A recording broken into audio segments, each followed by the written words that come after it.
नमस्कार श्रोते हो, आपण ऐकत आहे साहित्य मंथन आणि साहित्य मंथनच्या गुरुदासवाणी या नव्या पर्वात आपलं स्वागत आहे.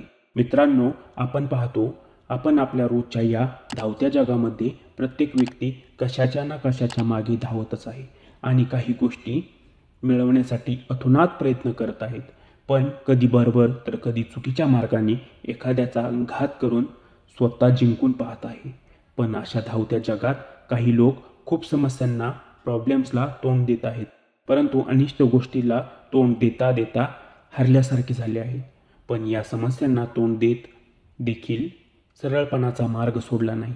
अशा प्रत्येक व्यक्तीला या समस्यांना तोंड देण्यासाठी कानिपनाथ महाराजांचा रक्षामंत्र आपल्या गुरुदासांनी आपल्यासाठी आणला आहे.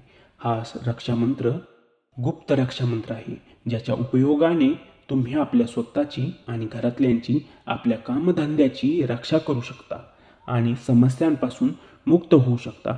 तर चला आपण पाहूयात गुरुदासांनी लिहिलेला व कानिपनाथांचा सिद्ध केलेला हा रक्षामंत्र, जो की अपरंपार शक्तीचा भांडार आहे. चला तर मग पाहूयात रक्षामंत्र. ओम चैतन्य श्री गुरु कानिपनाथाय नमः. रक्षामंत्र.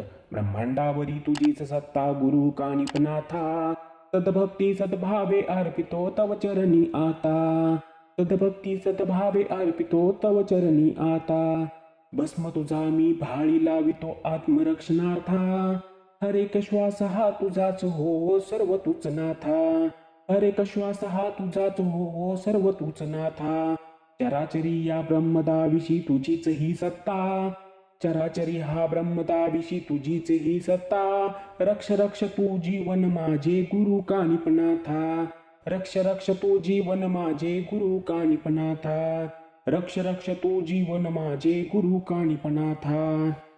तर मित्रांनो, रक्षामंत्र तर आपण पाहिलाच, पण आता विषय येतो त्याच्या उपयोगाचा आणि त्याच्या प्रभावाचा. तर मित्रांनो, त्याला यूज करताना म्हणजे त्याचा उपयोग करताना सर्वप्रथम आसनाच्या पाया पडून आसन ग्रहण करावे. त्यानंतर गौरी भस्म एका मातीच्या भांड्यात समोर घ्यावे. एक तुपाचा दिवा आपल्या नाथबाबा म्हणजेच कानिपनाथ यांच्या नावाचा लावायचा. त्यानंतर अगरबत्ती धूपबत्ती लावून नाथबाबांना आवाहन करायचं. त्यांना विनंती करायची की बाबा, मी स्वरक्षणार्थ, कुटुंब रक्षणार्थ तुमच्या या रक्षामंत्राचा उपयोग करत आहे. त्यात तुम्ही तुमचा पवित्र किरणांनी, तुमच्या आशीर्वादाने, तुमच्या कृपाप्रसादाने हा भस्म पवित्र पावन करून द्या, जो माझ्या आणि माझ्या परिवाराच्या समस्यांवर मात करेल आणि सर्व अनिष्ट गोष्टीपासून माझी आणि माझ्या परिवाराची सदैव रक्षा करेल.